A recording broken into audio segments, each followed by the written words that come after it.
Yang terhormat Ibu Kepala Sekolah, yang saya hormati Bapak Ibu Guru SD Negeri 1 Bogor. Bersyukur alhamdulillah pada hari ini kita bisa berkumpul di sini, kita bisa berjumpa di sini, memenuhi undangan dari saya. Sungguh merupakan support yang sangat berarti bagi saya untuk mengajarkan acara diseminasi budaya positif di sekolah.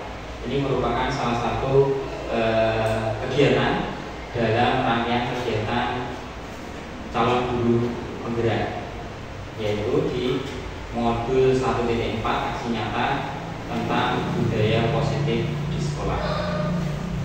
Selanjutnya Bapak Ibu, monggo silahkan tempat duduknya yang senyamannya, yang senyamannya. Karena untuk acara ini nanti kita rencanakan sampai maghrib ya. Iya.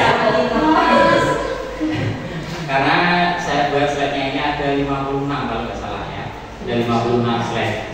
Kemudian untuk acara hari ini kita dipantau langsung, diawasi langsung oleh CCTV kamera yang ada di belakang sana. Karena syaratnya harus direkam minimal selama 1 jam atau 60 menit. Begitu. Kemudian yang selanjutnya, karena ini direkam, mohon maaf sebelumnya saya menggunakan pengeras suara biar suaranya masuk ke dalam video. Kemudian mohon maaf yang kedua, izinkan saya untuk duduk, tidak berdiri, karena memang mungkin badan saya masih lemas. Tadi malam itu saya muntah-muntah, masuk angin.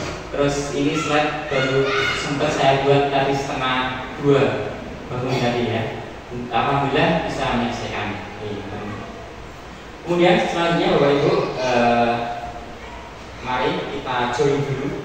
Seperti biasa nih, kita join dulu ke kelas point. Saya kirim untuk linknya ke BAD kampus kemarin ya.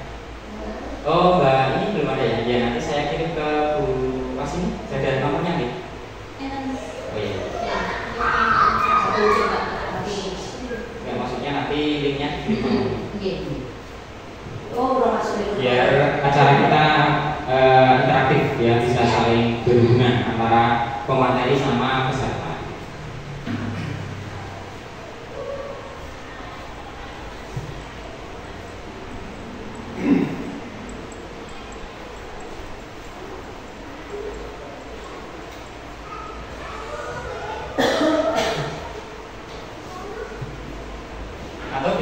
Di Google juga bisa, di kelas point gitu ya. Ini saya kirimkan ke grup ini.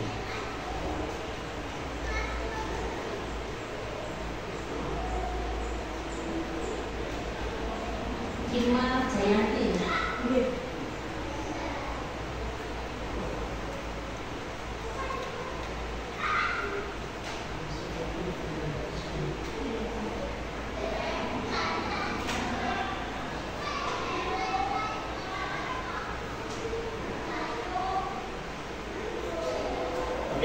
Untuk kelas kodenya yang ada di sebelah pojok kanan atas 90474.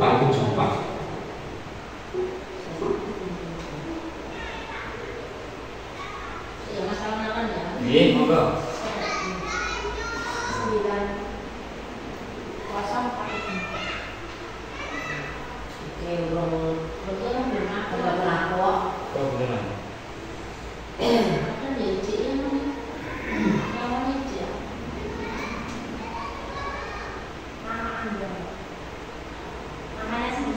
Ya, monggo silakan diisi namanya sendiri.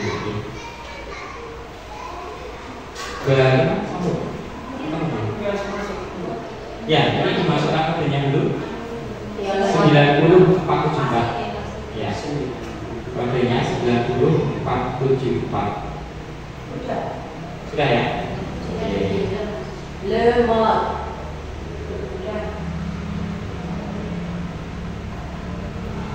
Sampai ibu, sampai G, terus dimasukkan namanya, ya, namanya sendiri, bukan namanya istrinya atau suaminya ya.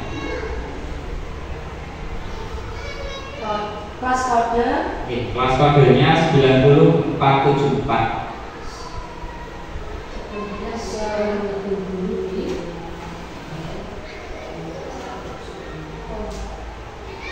Terus berapa Mas?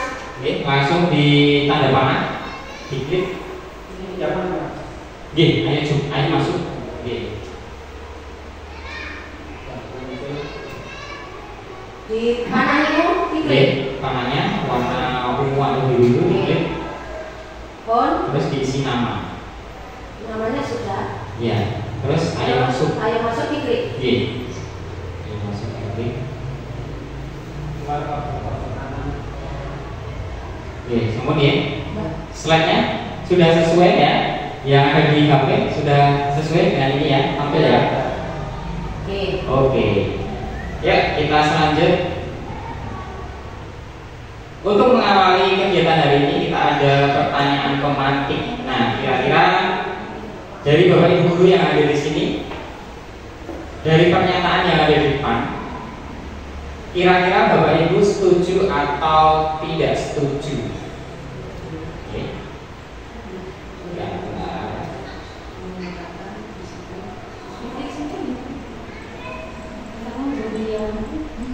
Apa?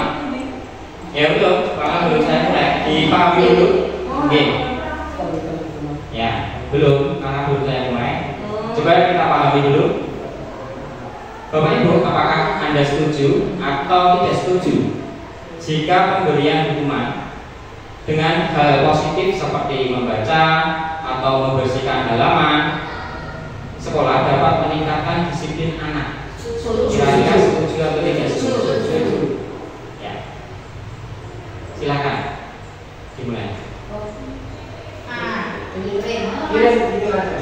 Ya.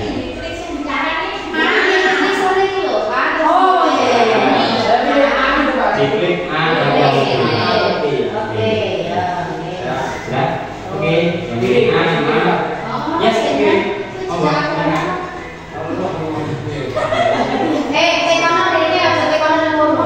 ya.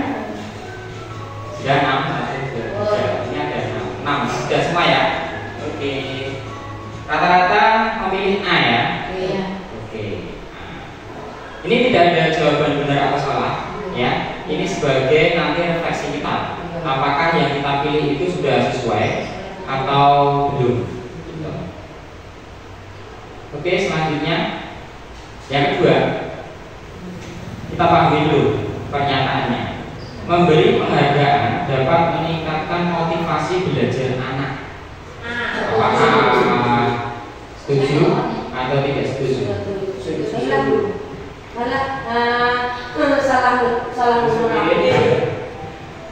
Kalau belum dikirim bisa diganti. Oh, enggak, aku salah balik yang awal. Oh, ya. Iya. Apa mama ya setuju ya? Ya, ada 5. Boleh Pak sih. Oke, 6 sudah semua. Sip. Saya close vision ya. Oke, rata-rata 6. Semuanya jawab setuju. Mas, Ya. Ya. Oh. Dicek-cek di foto. Pakai ini. Ini foto Nah. HP-mu.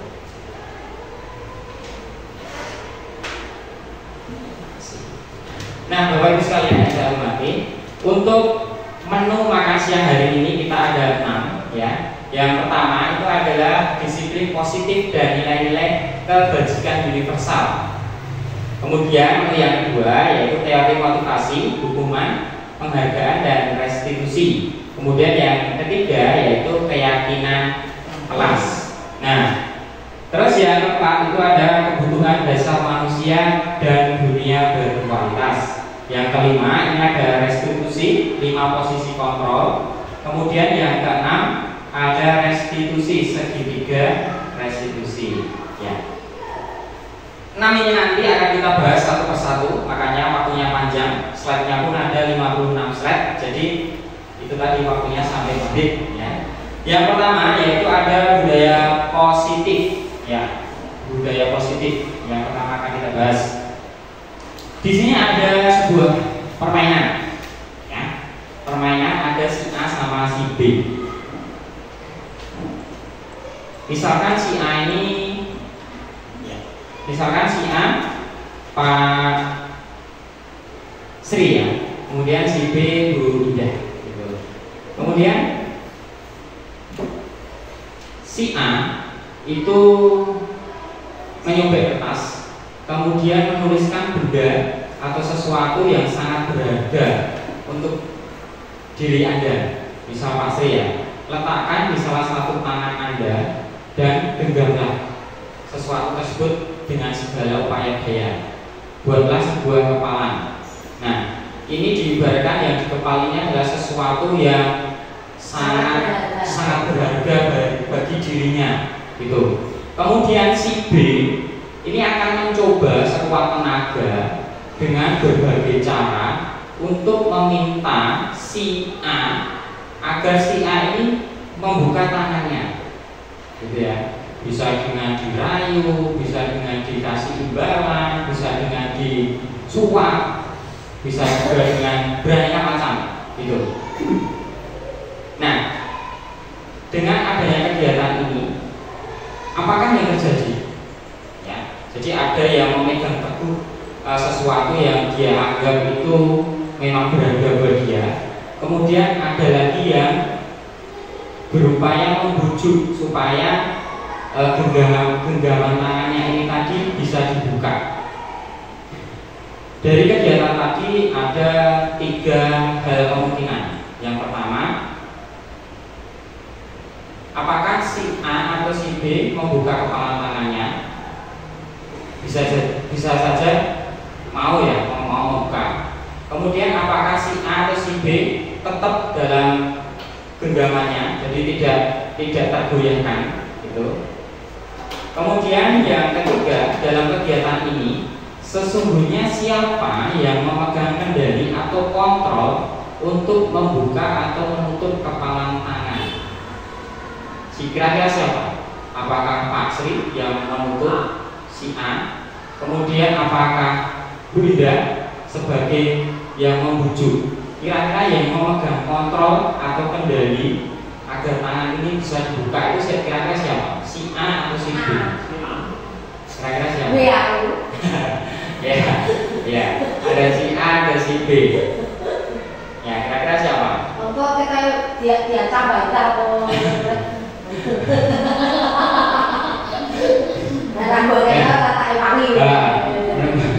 kalau nggak tak buka nanti ya.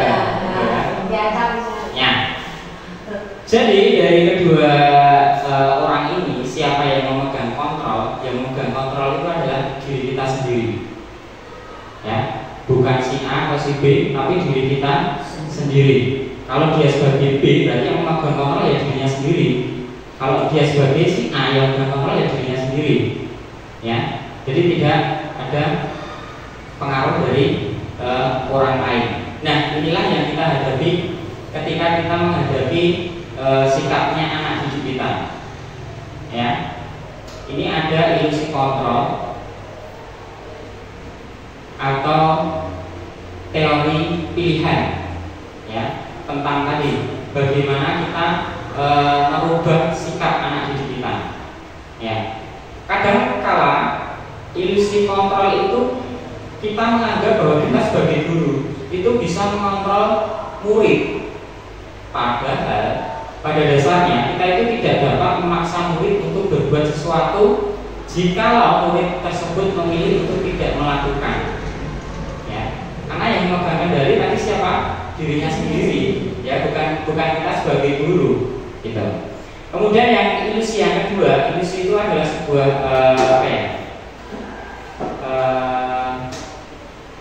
sesuatu yang kita anggap itu benar, tapi padahal di dalam mata kita itu kita anggap benar, tapi sebenarnya itu hanya ilusi atau bohongan, gitu ya. Nah, kemudian ilusi yang kedua, bahwa kritik dan membuat orang merasa bersalah dapat menguatkan karakter.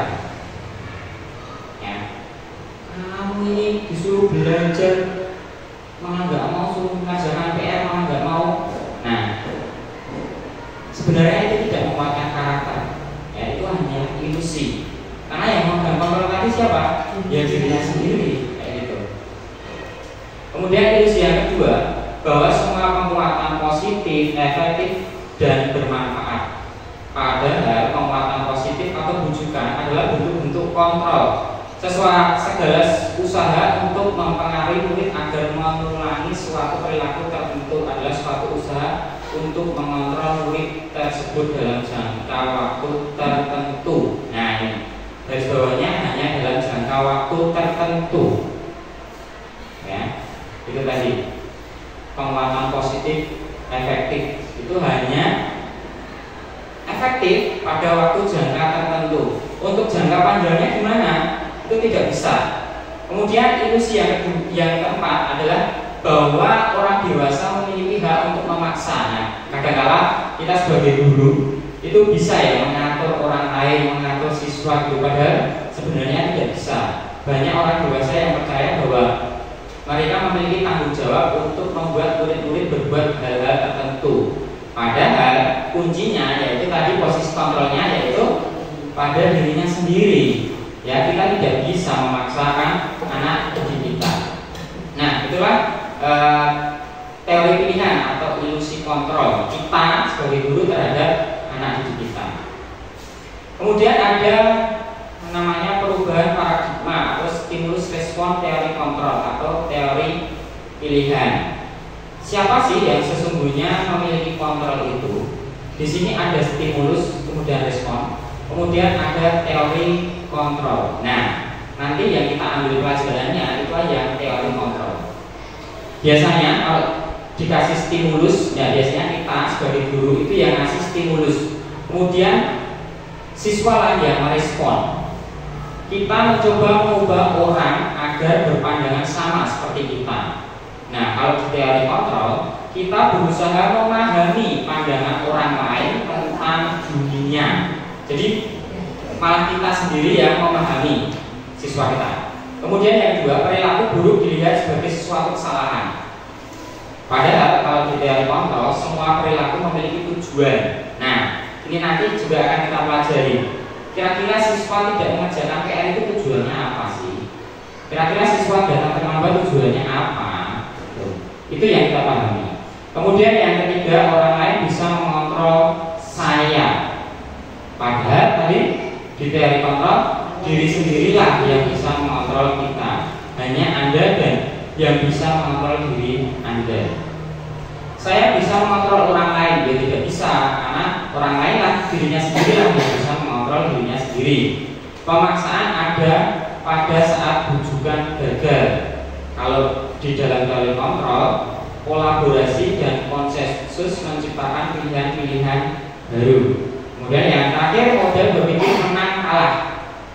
Kalau di dalam teori kontrol ada namanya win-win solution. Jadi semuanya menang. Yang dirugikan menang, yang tidak dirugikan menang. Korbannya juga menang, yang sebagai pelakunya juga menang.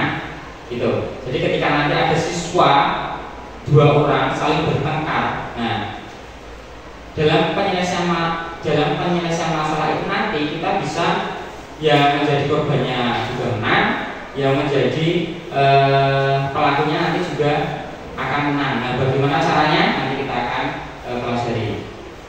Ini adalah sebuah peta konsep disiplin positif yang nantinya akan kita bahas secara mendalam. Nah, yang pertama tadi adalah teori kontrol. Anda tidak bisa mengontrol orang lain, hanya Anda yang bisa mengontrol diri kalian sendiri. Nah, ini nanti diturunkan menjadi makna dari disiplin. Ya, belajar mengontrol diri dengan menggali potensi kita agar tercapai tujuan yang mulia. Kemudian yang kedua, semua perilaku memiliki tujuan. Nah, tadi perilaku siswa itu pasti memiliki tujuan. Kenapa sih mereka saling bertengkar dua orang ini, si A sama si B? Pasti ada tujuannya. Kenapa sih si A ini kalau di kelas susah diatur, ya ngomong sendiri, malah ganggu temannya? Pasti itu ada tujuannya.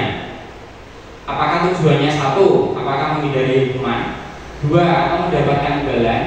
Tiga, untuk menghargai dirinya sendiri. Yang keempat yaitu nilai-nilai kebajikan universal. Contohnya misal suatu hari si A ini dikasih PR, kemudian si A ini rajin sekali mengerjakan PR dari siapapun dikerjakan. Apakah sifat siswa yang mengerjakan PR itu merupakan sifat yang kira-kira hanya menghindari hukuman dari gurunya biar tidak dihukum, atau yang kedua untuk mendapatkan imbalan biar mendapatkan nilai 100, atau untuk menghargai dirinya sendiri? Nah, nanti kita sebagai guru kita tekankan bahwa si A ini mengerjakan PR terus-menerus itu agar dirinya itu bisa menghargai dirinya sendiri. Jadi nanti yang kita tuju yaitu yang ketiga ini, tidak untuk menghindari hukuman, tidak untuk juga untuk mendapatkan imbalan, tapi merupakan menghargai dirinya sendiri. Nah, kemudian menghargai dirinya sendiri ini nanti bermuaranya kepada nilai-nilai kebajikan universal. Ya, nilai-nilai kebajikan universal itu apa saja? Nah, nanti akan kita bahas. Sebagai tujuan siswa itu mengerjakan PR, menghargai dirinya sendiri itu adalah sebagai motivasi yang timbul dari dalam dirinya sendiri, atau disebut juga dengan motivasi intrinsik. Tetapi kalau yang kedua dan ke satu atau yang pertama untuk menghindari hukuman atau untuk mendapatkan imbalan itu adalah motivasi yang berasal dari luar, dari bapak ibu guru ya tentunya, tidak berasal dari dirinya sendiri. Semuanya itu kalau berasal dari luar tidak akan bertahan lama. Tapi kalau berasal dari dirinya sendiri, dia sudah sadar, dia sudah menghargai secara mandiri dirinya sendiri, itu adalah motivasi intrinsik. Nanti hasilnya akan bertahan sampai dia tua, kalau dia menjalani kehidupan dewasanya. Kemudian model berpikir win-win solution atau menang-menang, sama kolaborasi dan konsensus menciptakan pilihan-pilihan baru. Nah, di sini nanti akan kita pelajari tentang 5 posisi kontrol. Yang satu kita sebagai guru adalah apakah nanti kita itu sebagai penghukum, apakah kita sebagai guru pembuat rasa bersalah, atau kita guru itu sebagai teman bagi siswa, atau kita guru itu sebagai pemantau, atau yang kelima guru sebagai manajer. Nah, nanti akan kita bahas apa sih dari peran kelima posisi kontrol ini. Kemudian yang ketiga yaitu realitas kebutuhan kita berbeda. Kita berusaha memahami pandangan orang lain. Setiap orang itu memiliki gambaran berbeda. Nah, ini yang akan kita garis bawahi nanti, yang akan kita tuju, yaitu 5 kebutuhan dasar manusia. Ada bertahan hidup, penguasaan, kasih sayang, kesenangan, kebebasan. Nanti muaranya kita ke segitiga restitusi. Apa itu segitiga restitusi? Nanti kita pelajari. Kemudian selanjutnya disiplin. Disiplin adalah sesuatu yang mungkin setiap sekolahan bisa menerapkan, atau yang ingin dicita-citakan setiap guru untuk anak didiknya. Disiplin itu berasal dari kata Latin yaitu disciplina, atau yang artinya belajar. Nah, makna asal dari kata ini berkonotasi dengan disiplin diri dari murid-murid Socrates dan Plato. Disiplin diri membuat orang menggali potensi menuju sebuah tujuan apa yang dia hargai. Nah, biasanya kalau di dalam budaya kita disiplin ini sudah berubah artinya, yang tadi dari bahasanya belajar, tetapi kalau kita mengartikan disiplin itu adalah sesuatu yang dilakukan seseorang pada orang lain untuk mendapatkan kepatuhan. Kita mendisiplinkan siswa agar siswa mengikuti kita, patuh pada kita. Nah, biasanya kecenderungan umum adalah menghubungkan kata disiplin dengan ketidaknyamanan. Biasanya siswa yang kita disiplinkan biasanya merasa tidak nyaman, bukan dengan apa yang kita hargai atau pencapaian suatu tujuan yang mulia. Kemudian disiplin itu adalah kemampuan memerintah diri sendiri. Nah, tadi kata kuncinya berasal dari diri sendiri. Kalau disiplin itu berasal dari diri sendiri, bisa mengontrol dirinya sendiri, bisa menguasai dirinya sendiri untuk memilih tindakan yang mengacu pada nilai-nilai yang akan kita hargai. Nah, biasanya nilai-nilai nanti yang mengacu pada nilai kebajikan universal yang akan kita nanti jabarkan. Kemudian syarat dari disiplin yaitu berasal dari internal atau dirinya sendiri, bukan dari eksternal. Mengapa? Kalau dari eksternal ya tadi tidak bertahan lama dan biasanya dia melaksanakan disiplin hanya untuk menghindari hukuman atau mendapatkan pujian, tidak sadar dari dirinya sendiri. Gitu. Nah, inilah masuk kita ke nilai-nilai kebajikan universal. Nilai-nilai kebajikan universal itu adalah nilai-nilai yang baik, tidak terpaut oleh bahasa, suku bangsa, agama maupun yang lainnya. Jadi berlaku umum, semuanya mempunyai nilai universal. Kemudian universal yang sudah dicetuskan oleh Kemendikbud yaitu menjadi tujuan kita, menjadi tujuan Kemendikbud sekarang, yaitu yang terrinci dalam profil pelajar Pancasila. Ada 6. Yang pertama nilai kebajikannya yaitu beriman, bertakwa kepada Tuhan yang Maha Esa dan berakhlak mulia. Itu nilai kebajikan pertama dari profil pelajar Pancasila. Kemudian nilai kebajikan yang kedua yaitu mandiri. Nah, yang ketiga bernalar kritis, keempat kebinekaan global, kelima gotong royong, dan keenam kreatif. Nah, inilah nilai-nilai kebajikan secara universal yang sudah digaung-gaungkan oleh kurikulum Merdeka. Kemudian nilai-nilai universal atau kebajikan yang sudah kita sepakati dalam simulasi kita menyusun visi sekolah kemarin, yaitu nilai kebajikan cerdas, bernalar kritis, dan berwawasan global. Nah, inilah cita-cita kita atau tujuan kita yang sudah berada di visi sekolah kita ya, kemarin secara simulasi. Menu yang kedua kita, yang pertama tadi sudah, kemudian yang kedua yaitu teori motivasi atau hukuman dan penghargaan atau restitusi. Nah, teori motivasi manusia tadi ada yang berasal dari motivasi dari luar, ada yang berasal dari dalam. Nah, yang berasal dari dalam itulah yang disebut dengan disiplin positif atau yang nanti kita bermuara pada budaya positif sekolah. Apa yang akan terjadi apabila saya tidak melakukan? Nah, tadi kan ini jawabannya nanti saya akan dihukum, gitu kan? Kalau tidak mengerjakan PR, apa yang akan terjadi? Saya akan dihukum. Kalau siswanya menjawab saya akan dihukum, berarti itu motivasinya berasal dari luar, ya, mendapatkan hukuman. Kemudian apa yang akan saya dapatkan apabila saya melakukan?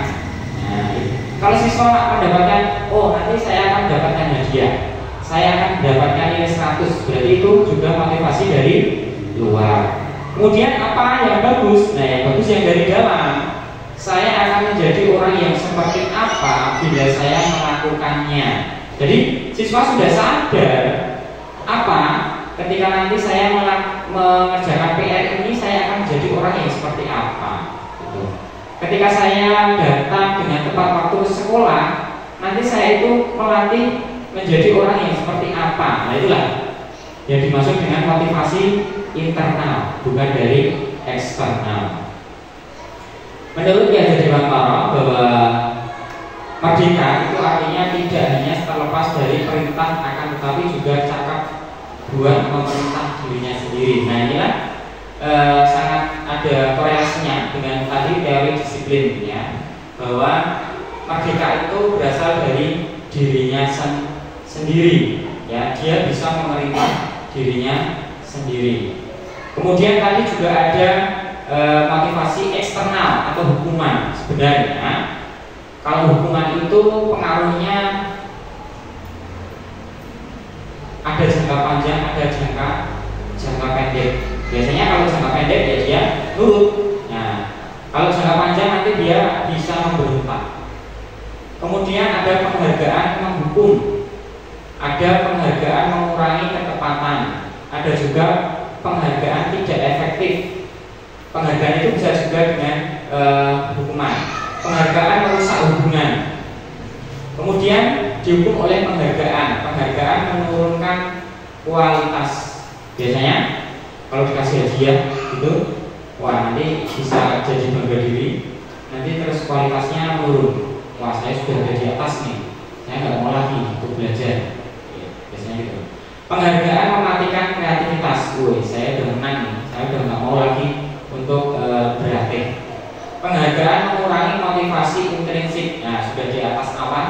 Jadi mereka anak didik kita sudah merasa puas gitu. Jika karena dikasih penghargaan. Terus apa yang perlu kita beri? Yaitu apresiasi. Nah, apresiasi atau kebajikan. Apresiasi harus dilakukan atau diberikan secara khusus.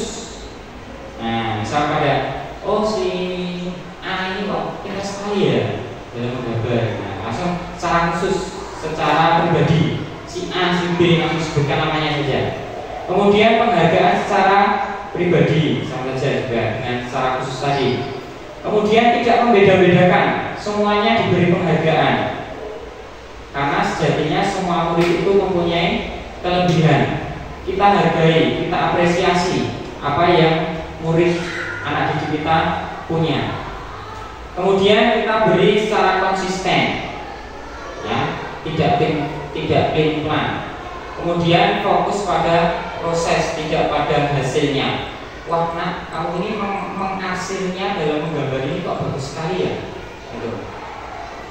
Kamu dalam menciptakan lagu ini kok bagus sekali ya, nada-nadanya. Nah itu proses dari prosesnya, bukan dari hasilnya. Wah, kamu dapat nilai 100, ini bagus sekali. Nah, kalau itu berarti kan hasilnya, bukan prosesnya. Nah, itulah yang perlu kita berikan kepada anak didik kita, bukan penghargaan, tapi apresiasi.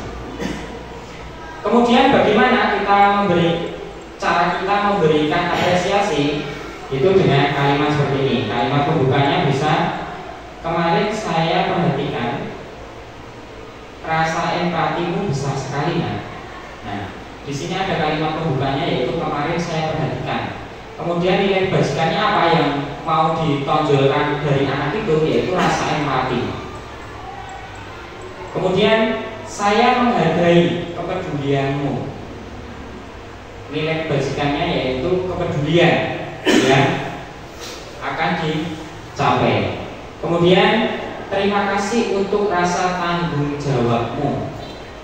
Tanggung jawab inilah nilai kebajikan yang dipunyai anak tersebut. Nah, inilah contoh bagaimana kita mengapresiasi anak didik kita.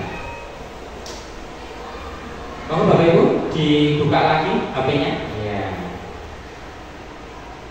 Coba kita renungkan di dalam pernyataan ini. Mencatat 100 kali di dalam buku yang kalimatnya berisi saya tidak akan terlambat lagi karena terlambat ke sekolah. Nah, jadi ketika kita ada menemui siswa tersebut datang ke sekolah, kemudian kita sebagai guru ya meminta siswa tersebut untuk menulis di dalam bukunya sebanyak 100 kali. Kalimatnya saya tidak akan terlambat lagi, saya tidak akan terlambat lagi, saya tidak akan terlambat lagi. Kira-kira peristiwa seperti itu atau yang dilakukan guru itu adalah sebuah hukuman atau sebuah konsekuensi. Ya, kita mulai ya. Oke.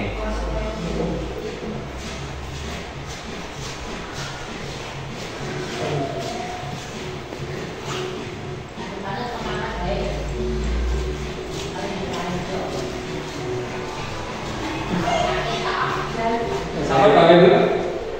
Sudah ya? Sudah semua? Sudah mengirim? Ya. Oh belum. Oh baru satu. Oh tenang ya. Oke. Baik. Sebab nih ada hukuman, ada konsekuensi. Oke, 21 ya. Sip. Ya. Kira-kira itu hukuman atau konsekuensi ya? Sudah? Kurang satu? Oh 4, oke sudah. Oke, terus ya kita koreksi. Kalau ini ada bukan salahnya, ya. Ya, itu adalah sebuah hukuman. Yang benar adalah A. Ini dua orang. Ya, adalah sebuah hukuman. Oke, siap yang kedua?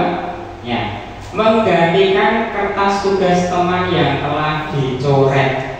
Coba diperhatikan. Kira-kira ini adalah hukuman atau konsekuensi ya?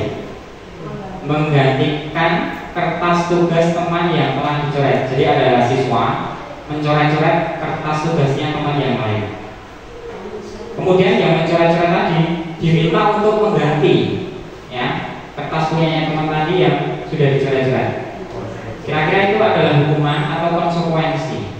Kita mulai ya. Menggantikan kertas tugas teman yang telah dicoret. Oke. Hukuman 1, konsekuensi 3. Sudah? Oke, teman. Satu lagi, sampai dulu. Oke, sudah 4. Ya, kita close. Kita koreksi. Kira-kira itu adalah hukuman atau konsekuensi? Ya, konsekuensi. Ya, itu adalah sebuah konsekuensi. Ya. Nah, inilah contohnya. Murid diminta untuk push up 15 kali karena tidak menggunakan masker ke sekolah. Nah, itu merupakan apa? Jelas, itu adalah hukuman. Ya, hukuman. Murid disuruh untuk tidak mengenakan sepatu seharian di sekolah karena tidak mengenakan sepatu hitam. Jelas, itu hukuman. Ya. Kemudian lari mengelilingi lapangan basket 2 kali karena menambah 10 menit untuk pelajaran PJOK. Itu merupakan apa? Konsekuensi. Ya. Kenapa konsekuensi? Karena kan biasanya kalau PJOK biasanya jam pertama itu kan ada pemanasan. Nah, dan dari siswa ini terlambat 10 menit, dia tidak mengikuti pemanasan. Nah, dia diminta untuk melakukan pemanasan dulu, ya, yaitu dengan berlari mengelilingi lapangan tadi. Nah, itu adalah sebuah konsekuensi. Contohnya yang tadi diminta untuk mengganti, nah mengganti kertas yang sudah dicoret-coret tadi. Nah, itu adalah konsekuensi juga ya, mengganti. Tapi kalau yang pertama tadi adalah hukuman, ya, bukan konsekuensi. Nah, itulah perbedaan dari hukuman dan konsekuensi. Ini juga hukuman itu biasanya sesuatu yang menyakitkan. Tapi kalau konsekuensi sesuatu harus terjadi. Kemudian membuat anak sakit, biasanya fisik atau hati. Kalau konsekuensi membuat anak merasa tidak nyaman dalam jangka waktu pendek. Kemudian kalau hukuman, anak membenci kedisiplinan. Kalau konsekuensi, anak menghargai disiplin. Ya. Nah, ini adalah hukuman dan konsekuensi. Nah, kira-kira lebih bagusan yang mana? Apakah kita memberikan hukuman atau konsekuensi? Ya, konsekuensi ya. Kita kalau dibanding ketiga ini kita setuju kepada konsekuensi. Kemudian ada pilihan lain, ya. Selain ada hukuman, kemudian ada konsekuensi, kemudian ada pilihan yang ketiga yaitu restitusi. Apa itu restitusi? Restitusi adalah proses menciptakan kondisi bagi murid untuk memperbaiki kesalahan mereka sehingga mereka itu bisa kembali pada kelompok mereka dengan karakter yang lebih kuat. Karakter itu apa? Ya tadi nilai-nilai basic tadi. Ya. Restitusi juga merupakan proses kolaborasi yang mengajarkan murid untuk mencari solusi untuk masalah mereka dan membantu murid berpikir tentang orang seperti apa yang mereka ingin menjadi tujuan mulia. Tujuannya ya tadi nilai-nilai basic tadi, dan bagaimana mereka harus memperlakukan orang lain. Nah, ini baru pengertiannya. Kemudian perbandingannya, nah ini antara hukuman, konsekuensi, dan restitusi. Tadi setuju ya bahwa hukuman yang perlu kita hindari, yaitu karena itu sebuah identitas gagal. Nah, kemudian kalau konsekuensi dan restitusi itu adalah sesuatu yang disiplin, kemudian identitas sukses. Nah, dari ketiganya yang akan kita tuju yaitu ke restitusinya tadi, bukan hukuman ataupun bukan konsekuensi. Kalau hukuman itu adalah sesuatu yang menyakitkan, nah kalau konsekuensi sesuatu yang harus terjadi. Kalau restitusi sesuatu merupakan sebuah pilihan. Kemudian yang hukuman tidak nyaman, biasanya murid tidak nyaman. Kemudian untuk konsekuensi murid tetap tidak nyaman, tapi hanya dalam jangka waktu yang pendek. Kalau restitusi menguatkan untuk murid atau anak dalam jangka waktu yang panjang.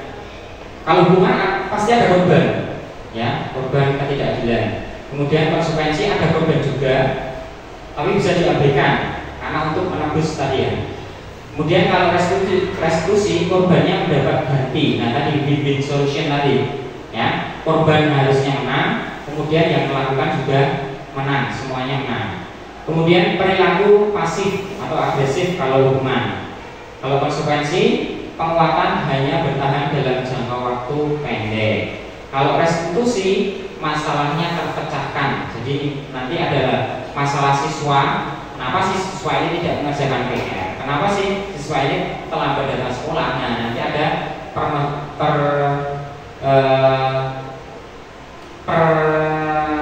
solusi dari masalah tersebut. Kita lanjut aja. Nah ini ada 9 ciri-ciri restitusi. Bukan untuk menebus kesalahan, tapi untuk belajar dari kesalahan. Yang kedua, memperbaiki hubungan. Yang ketiga, tawaran bukan paksaan. Kalau hukuman tadi biasanya memaksa. Kemudian restitusi itu menuntun untuk melihat ke dalam hati, dalam diri. Kemudian mencari kebutuhan dasar yang mendasari tindakan. Kira-kira siswa itu tadi mengerjakan PR terus-menerus itu kebutuhan dasarnya apa? Kira-kira siswa tadi tidak berangkat sekolah, dia pasti memenuhi kebutuhan. Kebutuhannya apa? Restitusi diri adalah cara yang paling baik. Kemudian restitusi itu fokus pada karakter bukan tindakannya. Kemudian restitusi fokus pada solusi dari penyelesaian masalah. Dan restitusi mengembalikan murid yang berbuat salah pada kelompoknya. Yaitu biasanya kan kita hukum, kemudian nanti kita sendirikan dengan siswa yang lain. Nah, nanti akan dikembalikan ke kelompoknya dengan nilai atau tadi kebijakan universal tadi yang sudah tertanam dalam dirinya sendiri. Nah, nanti akan kita videokan yang tadi tentang restitusi karena itu hanya pengertiannya saja. Pasti Bapak Ibu saya yakin hanya dalam bayangan saja apa itu sih restitusi. Nah, untuk kegiatannya nanti ada videonya. Nanti kita nonton bareng. Selanjutnya yaitu menurut kita keyakinan kelas. Nah, keyakinan kelas, apa sih keyakinan kelas? Keyakinan kelas. Coba kita renungkan. Mengapa tidak peraturan saja? Mengapa harus keyakinan? Mengapa tidak kalau dulu ada kesepakatan kelas? Nah, ini kurang lebih ya hampir-hampir mirip tetapi berbeda.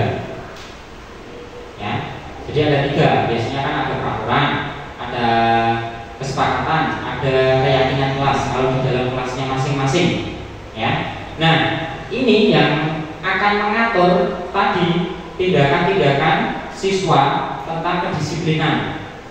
Ya. Nanti kalau siswa melanggar kedisiplinan tadi, solusinya kita menggunakan, apakah kita menggunakan hukuman, apakah kita menggunakan tadi konsekuensi, ataukah kita memilih dengan restitusi. Nah, sebaiknya kita akan memilih yang restitusi tadi, ya, segitiga restitusi.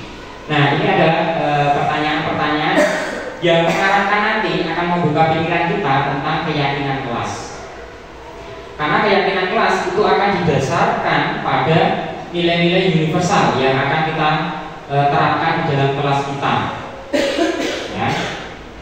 Kira-kira dari pertanyaan ini, nilai-nilai universal apa yang akan dituju?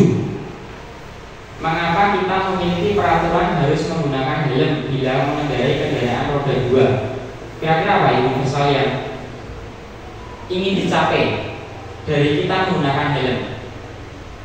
Kita menggunakan helm waktu mengendarai sepeda itu kenapa sih? Biar apa?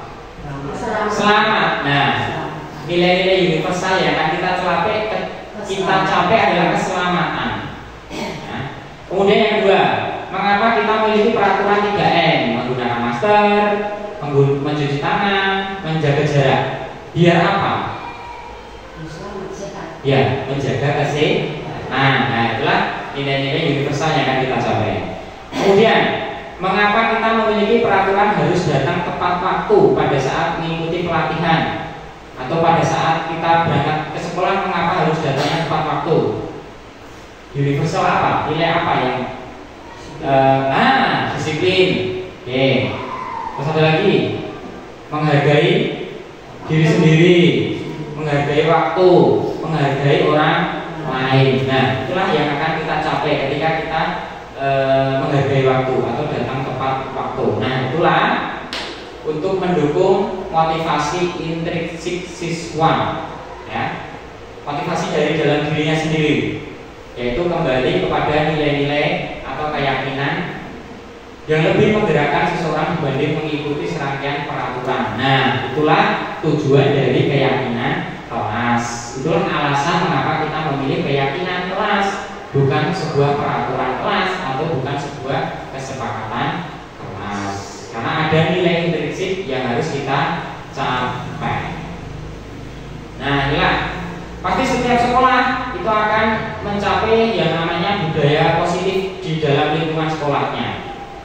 Ya, jadi lingkaran yang keluar itu adalah cita-cita kita yang akan kita capai dalam budaya positif.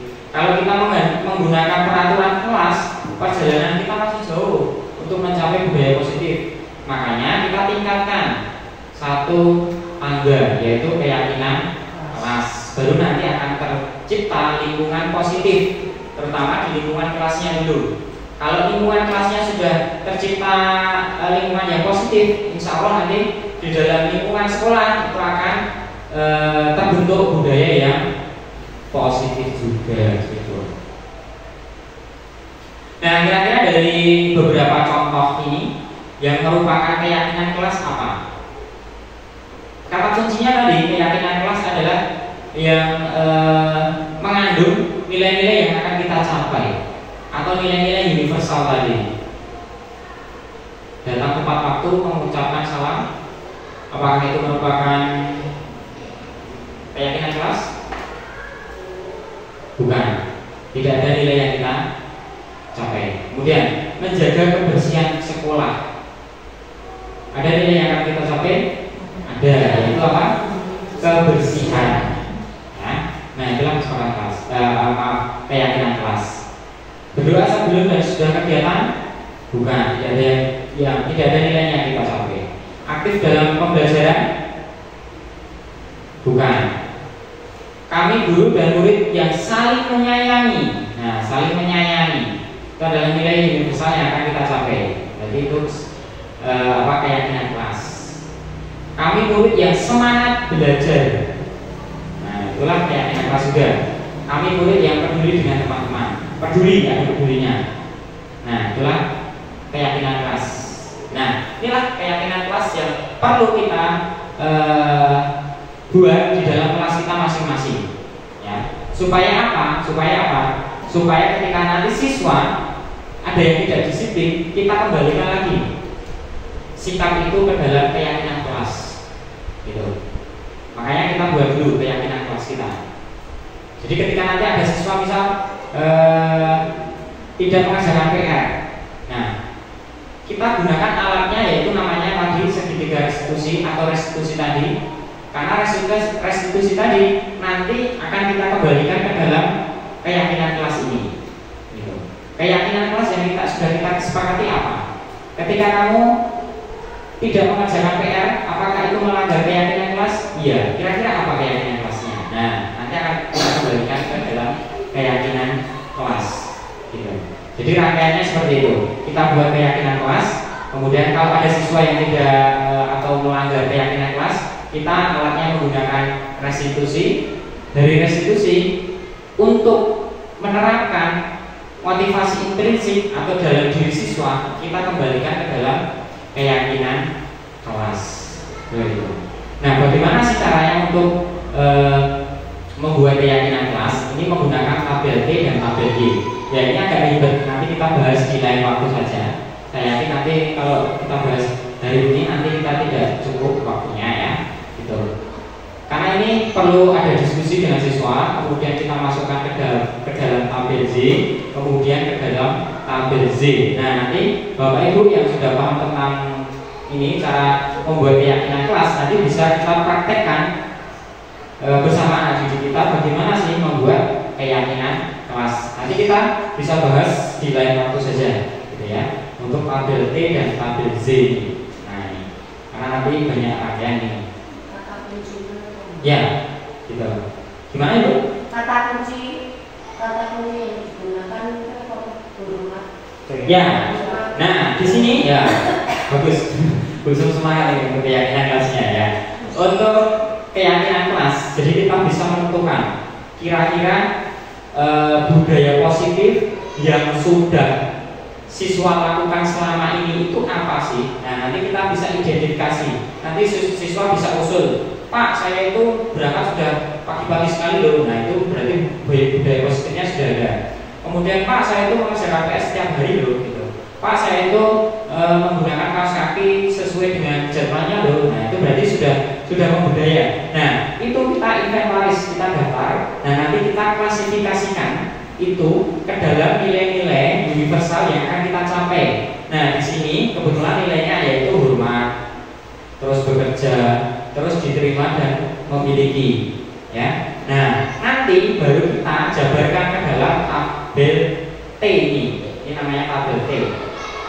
Ya. Tampak seperti, tidak tampak seperti. Contohnya misal, ya, kalau mengerjakan PR tampak seperti apa?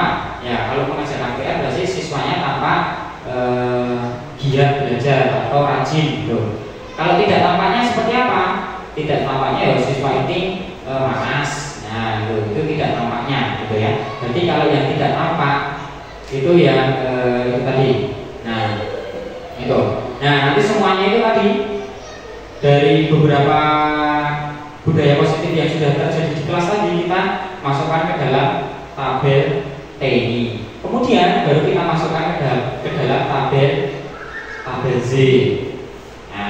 Nah, ini contohnya tadi hormat. Nah, tampak seperti datang tepat waktu. Jadi kalau tampak seperti itu yang baik-baik. Kalau tidak tampak itu yang jelek-jelek. Ya, sering hadir terlambat, tidak acuh pada guru, itu kan termasuk tidak hormat ya. Kemudian tidak mengembalikan barang yang telah dipinjam, itu termasuk tidak hormat juga. Gitu. Kemudian tampak sepertinya apa? Yang baik, ya, datang tepat waktu. Nah, itu merupakan yang hormat. Menyapa teman, mengembalikan barang teman, itu termasuk yang baik. Kemudian dari inventaris ke tabel T kita masukkan ke dalam tabel Z secara terdengar, secara berperilaku, kemudian secara terlihat. Kalau secara terdengar berarti yang kita dengar melalui pendengaran kita. Ya, satu orang berbicara ya, yuk saya bantu. Nah, kita biasakan siswa berkata seperti itu. Ya, kita bisa loh selesaikan ini bersama-sama. Nah, gitu. Terima kasih ya, tolong, permisi. Nah, itu kita biasakan, itu yang terdengar. Kemudian yang berperilaku yang kita perlu tanamkan siswa dalam berperilaku itu apa? Nah, indikatornya yaitu misal berperilaku tersenyum ramah, memberikan salam hormat, meletakkan tangan di dada saat saling, gitu. Kemudian terlihat, nah terlihatnya seperti apa? Berempati terhadap perasaan orang lain, memegang barang milik orang lain hanya dengan izinnya, mendengarkan dengan seksama, senantiasa berbuat baik. Nah, inilah keyakinan kelas yang bisa kita buat, yaitu tadi nilai-nilai basikannya hormat dan bekerja.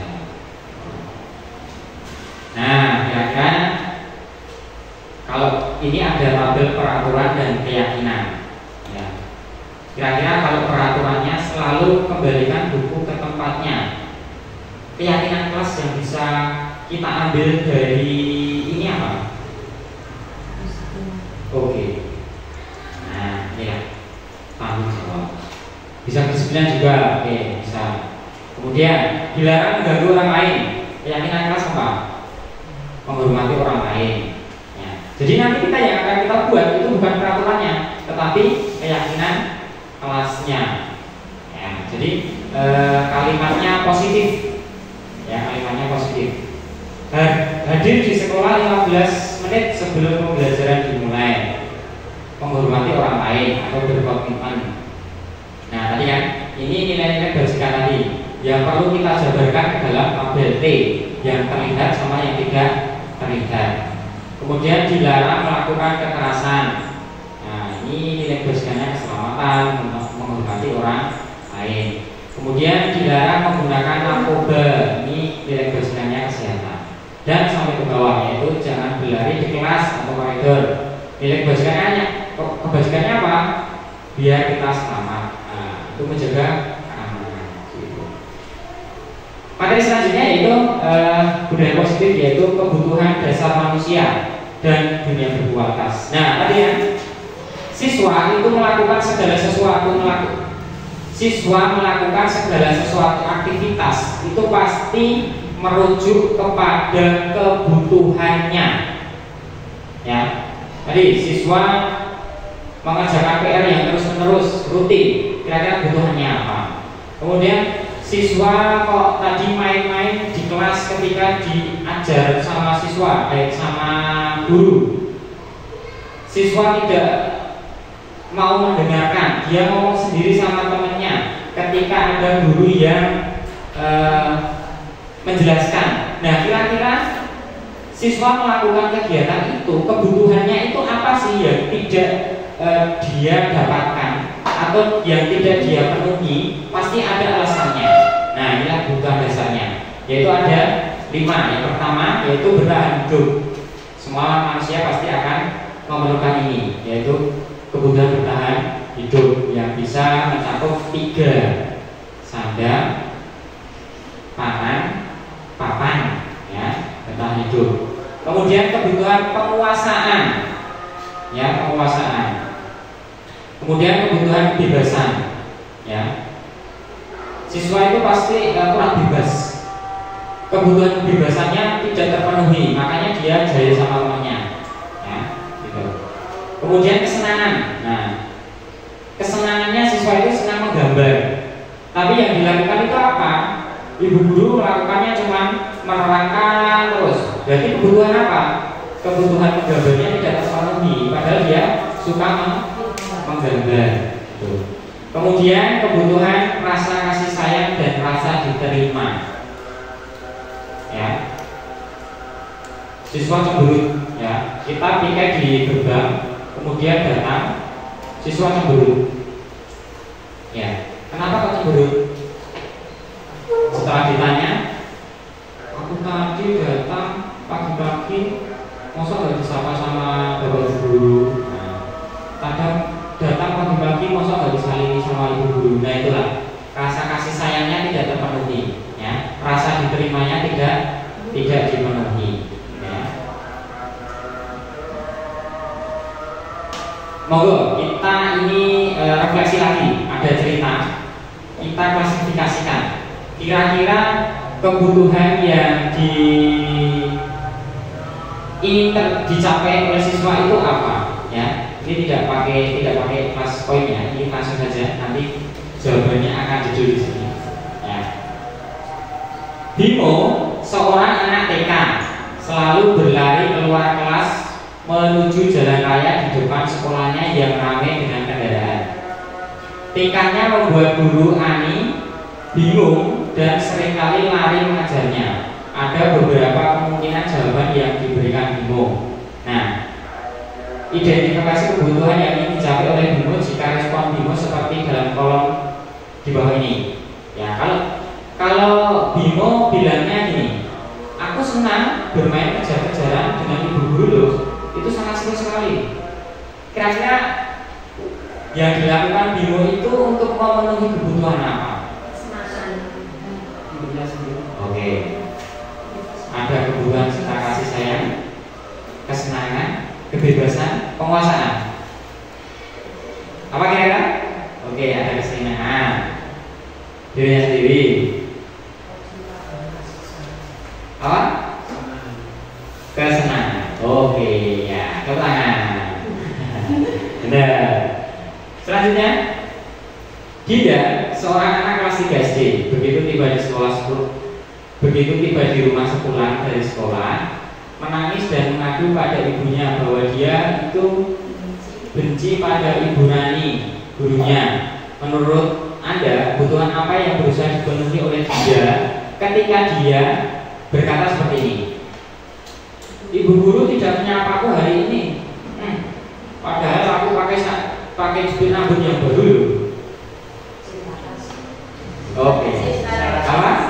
Cinta dan kasih sayang. Yang terakhir ini. Tahun ini Dimas genap berusia 17 tahun. Ia senang sekali ketika ayahnya mulai mengajarkan cara menyetir mobil. Setiap akhir pekan ia berlatih menyetir. Ia terlihat senang sekali berlatih sampai akhirnya ia bisa menyetir mobil dengan baik dan lancar. Ketika ibunya bertanya pada Dimas, apa yang membuat dia ingin bisa menyetir mobil? Ketika jawaban Dimas adalah seperti ini. Aku senang bisa pergi ke tempat-tempat yang aku suka. Apa?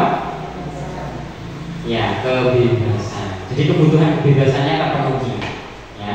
Nah, yang selanjutnya yaitu budaya positif 5 posisi kontrol. Yuk kita tonton. Ya, tadi kan ada posisi kontrol kita ya. Gimana Bu? Ya, ada ya. Oke. Bu Bapak semua sudah baca contoh yang bagus, sip, mantap ya. Ya, 5 posisi kontrol kita. Kita sebagai guru harusnya nanti memposisikan itu sebagai apa dari kelima posisi kontrol ini ya. Yuk kita refleksi diri kita sendiri.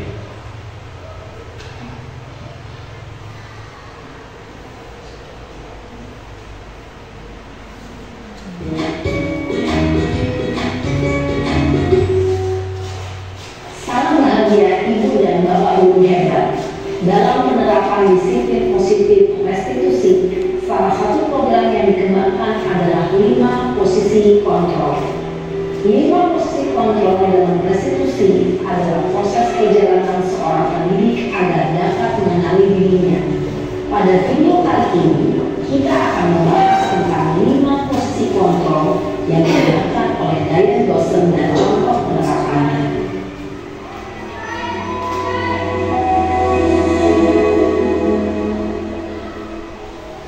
5 posisi kontrol itu adalah 1. Posisi penghukum, 2. Posisi pembuat merasa bersalah, 3.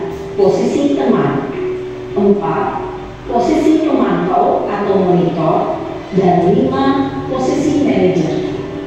Untuk lebih memahami kelima posisi tersebut, mari kita saksikan kasus Naren yang terlambat hadir 20 menit di sekolah dan melihat bagaimana kelima posisi kontrol dalam menghadapi masalah tersebut.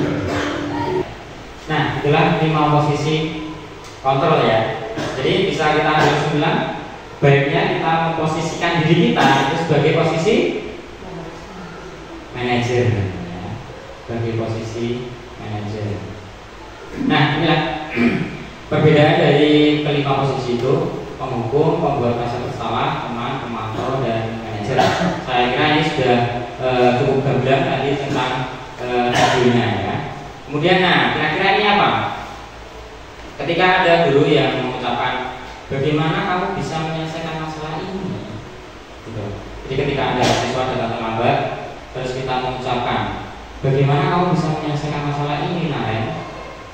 Nah, kira-kira, ya kita buka lagi ya. Sebagai apa? Ya. Oke, bagus ya. Sekarang kelas poinnya.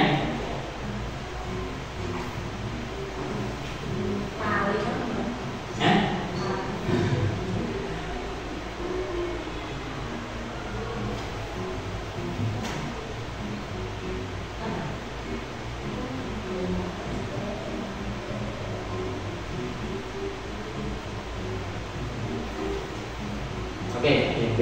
Mana? Ini masih ada pertanyaan sebelumnya ya? Ya.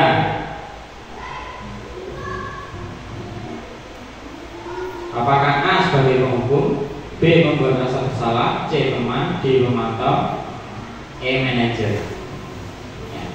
1, 2, 3, 4, 5. Satu lagi.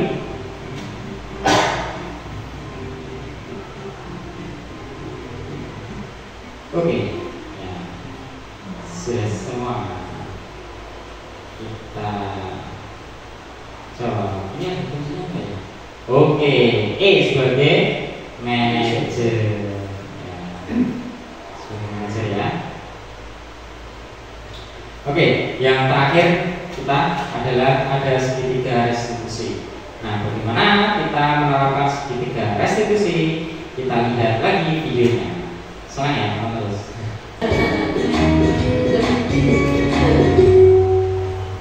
Salam dan bahagia Ibu dan Bapak Zumi hebat. Pada video kali ini kita akan membahas tentang salah satu program disiplin positif yang diterapkan di lingkungan sekolah yang dikenal dengan nama restitusi.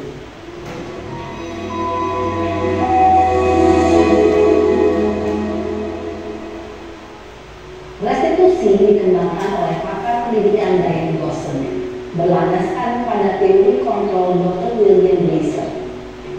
Segitiga restitusi adalah suatu proses dialog yang dijalankan oleh guru atau orang tua agar dapat menghasilkan murid yang mandiri dan bertanggung jawab.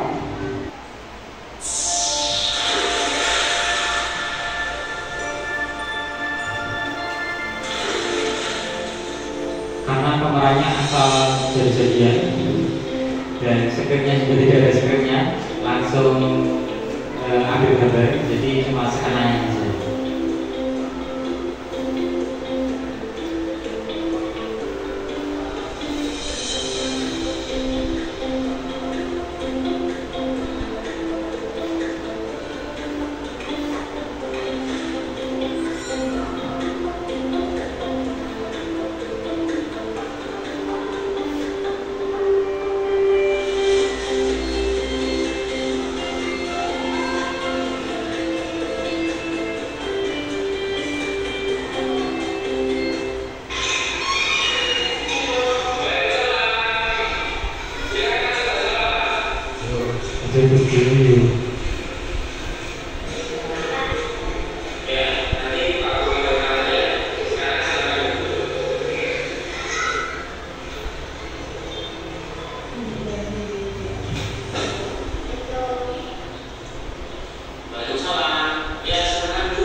Kemudian terakhir nih, slide terakhir sebagai refleksi ya. Sebagai refleksi, mari Bapak Ibu kita buka kelas lainnya, kita tuliskan lagi refleksi. Ya. Kira-kira apa sih bagi Bapak Ibu yang bisa kita pelajarin? Ya udah, bisa sangkang gitu semua. Nah, terima kasih atas